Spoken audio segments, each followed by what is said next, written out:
In this tutorial, we will be discussing density. Density is an example of a derived unit. In a previous tutorial, we were talking about base units, such as kilograms, meters, kelvins, and so on. You can actually combine several units to make one other unit, to make a new unit. And these units are called derived. It's a combination of base units. An example is volume. If we take a cube with each side being 5 centimeters, we have length, width, and height. So 5 centimeters times 5 centimeters times 5 centimeters. 5 times 5 times 5 is 125. The units can also be multiplied together. So centimeters times centimeters times centimeters gives us centimeters cubed. Now centimeters cubed is also known as milliliters. Centimeters cubed and milliliters are the same thing. So if we have 125 centimeters cubed, we have 125 milliliters. A milliliters is the new derived unit. Now let's specifically talk about density. Density is an intensive property that is actually derived from two extensive properties. Density itself does not depend on how much you have, whereas mass and volume do. So we have two things that depend on the quantity that divide together to create something that doesn't depend on it, that becomes suddenly independent. Density measures the compactness of a substance, so how much things are pushed together.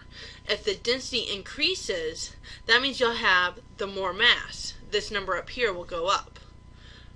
It could also mean that the volume down here, in the same mass, the volume of a given mass decreases.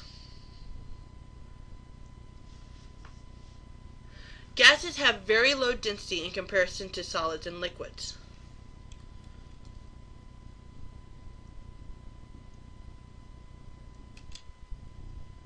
So let's do a comparison, or let's do an equation, Density, as we said in the previous slide, is mass divided by the volume. So if we have we're looking for the density of carbon monoxide gas at 0.196 grams and a volume that equals 100 milliliters. So D is equal to 0.196 grams over 100 milliliters. Notice that the units here can't cancel out. So when we do the division and we state the units, because these don't cancel out, both of them are going to be at the end. So it's grams per milliliter. So it's going to have 0.00196 grams in every 1 milliliter of carbon monoxide. If this number was higher, our total density would be lower. If this number was higher, our total density would be higher. A block of wood measures 3 centimeters on each side. So this is if they didn't give you, if you didn't know the volume just out of pure knowledge. You have to actually calculate it out. 3 centimeters, 3 centimeters, and 3 centimeters. We can take the lengths and derive the volume. So 3 centimeters times 3 centimeters times 3 centimeters. That equals 27 centimeters, centimeters, centimeters. We have 3 of them, so centimeters cubed, which we said before is 27 milliliters. Centimeters cubed and milliliters are the same thing. So density is equal to mass over volume. So the mass is 27 grams. The volume is 27 milliliters. That equals 1. However, because it's one significant figure here and 2 here, it's going to stay 1. It's not going to be 1.0. So 1 gram per milliliter. An irregularly shaped stone was lowered into a graduated cylinder holding a volume equal to 2 milliliters. So what that means, this is called displacement volume. You have a graduated cylinder. And we put water in here and filled it to the 2 milliliter mark. We put the stone in and the water went up to 7 milliliters. The distance that it rose, which is 5, is the volume of the stone itself. So 5 milliliters is the volume of the stone that we're actually determining. So it went from 2 to 7, and the difference between those is 5. And that's the volume of the stone.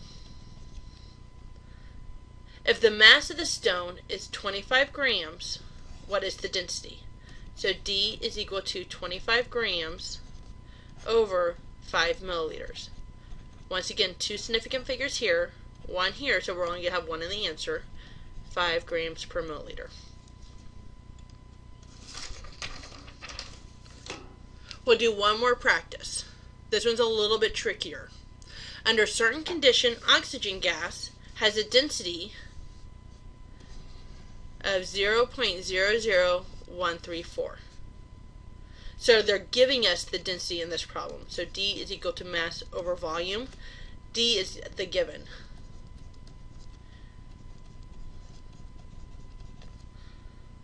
Find the volume, so we're looking for the volume occupied by 250.0 grams. One thing you want to make sure of is that the unit you see in the density is the same that matches up in the equation. And in this case it does. The other thing that makes it tricky is the fact that we're looking for the number on the bottom. And a lot of students get confused because they forget to cross multiply first. So the very first thing you want to do is put that volume on the top by multiplying both sides by volume.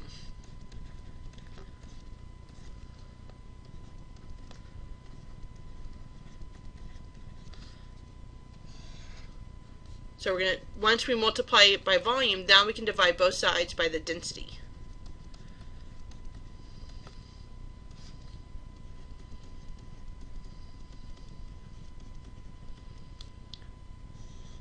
So these cancel out.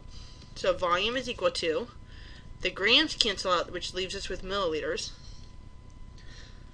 It comes out to be a very large number. However, since this has 3 significant figures and this one has 4, we only want 3 in our answer. So it becomes 1.87, and we're going to move the decimal place. 1, 2, 3, 4, 5 times 10 to the 5th milliliters.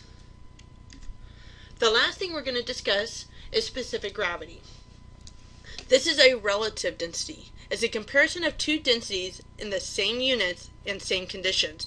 Therefore, the units cancel out. So this is going to be purely a number. There's no units here, which I know is typically taboo in chemistry, but because the units cancel and it's more of a ratio, that's why it cancels out, and it's okay not to have units. And it's used regularly in various fields, for instance, to determine the buoyancy or construction, soil compression strength, things along those lines. And that is your tutorial for density.